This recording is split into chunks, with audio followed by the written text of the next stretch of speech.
The Quad Committee represents not just a legislative effort, but embodies our shared commitment to truth, justice, and accountability through their outstanding ability to elicit truth from even the most reticent witnesses and sources, combined with significant information gathered from confidential channels. The Quad Committee members have demonstrated the burning resolve to identify and remedy deficiencies in our laws. The Quad Committee's hearings have heightened public awareness, fostering a deepened commitment to transparency and accountability. We welcome the recent submission of pertinent documents and a partial report to the Office of the Solicitor General to investigate Chinese nationals who have fraudulently obtained Philippine citizenship to illegally acquire land and operate businesses in the Philippines. The report recommends the initiating of civil forfeiture proceedings against these individuals. In response to the Quad Committee's findings on extrajudicial killings allegedly committed by the state authorities during the previous administration's war on drugs and the involvement of illegal POGO operations in human trafficking and money laundering, our Quad Committee leaders have filed House Bill number 10986, or the Anti-Extrajudicial Killing Act, and House Bill 10987, or the Anti-Offshore Gaming Operations Act.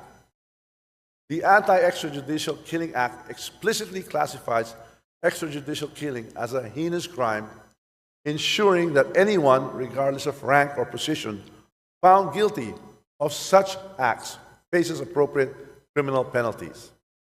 The Anti-Offshore Gaming Operations Act, on the other hand, aims for a total ban on all forms of offshore gaming operations in the country, with penalties for violations.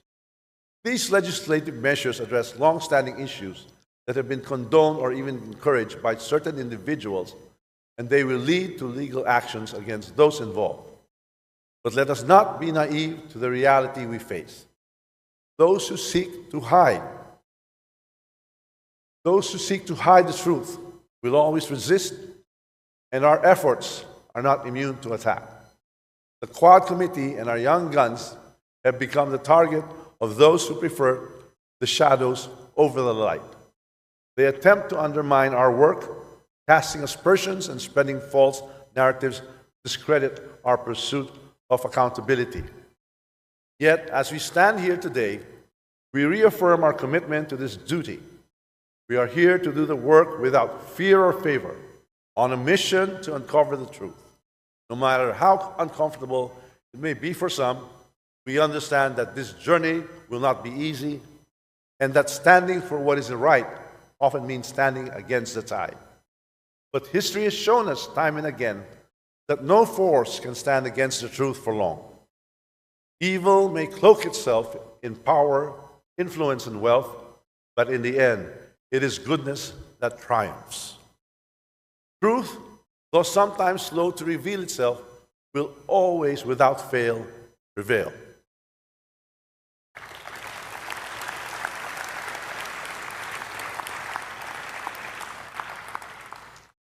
Sa mga nagtatangka na pigilan tayo sa paghanap ng katotohanan at katarungan,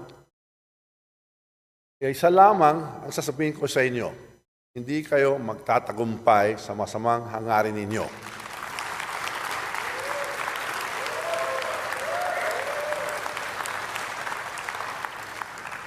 In this house of the people, we are on the right side of history. And make no mistake, no matter the challenges, no matter the opposition, we will stand our ground. We will not yield to intimidation or pressure. We will not be swayed by the attacks hurled against us. Instead, we will press on with even greater resolve, knowing that people are behind us, that history will remember our courage, and that our efforts are guided by the principles of justice and integrity. Dahil unti-unti na natin nakikita ang liwanag at katotohanan, asahan natin na lalo pang titindi ang pag-atake sa ating institusyon, subalit hindi tayo matitinag. Hindi tayo papayag na muling bumalik ang panahon ng kadiliman at kasamaan.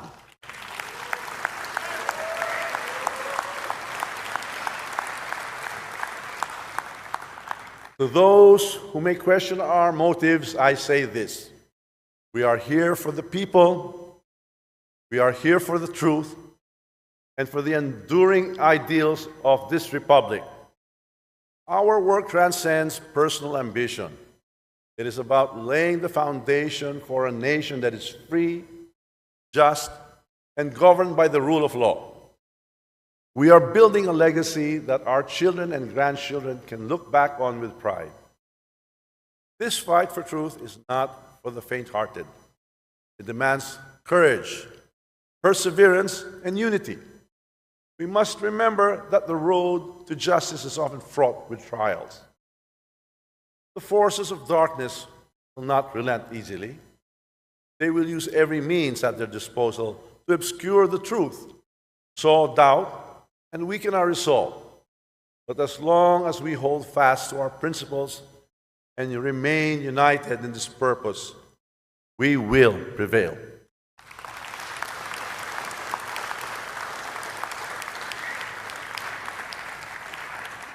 As we resume our session, let us move forward with the spirit of resilience and dedication that has defined this House.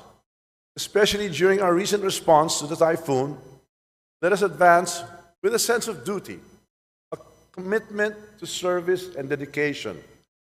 The people who have entrusted us with their hopes and aspirations.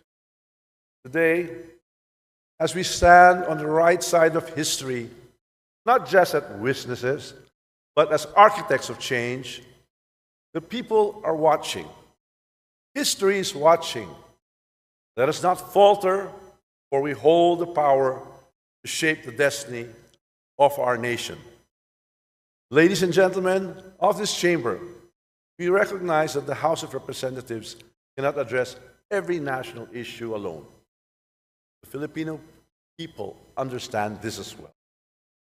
Nonetheless, as your humble steward, I urge each of you to make the most of our limited time before the 19th Congress adjourns and pass the most critical and urgent legislation. We were given this opportunity to serve the people with purpose, to uphold the principles of democracy, promote sustainable development, and as I emphasized in my closing statement last September, to build a Philippines where every citizen can live with dignity, opportunity, and hope. Esteemed colleagues, I call on you to cherish these remaining months of the 19th Congress, and together, let us bring it to a triumphant close.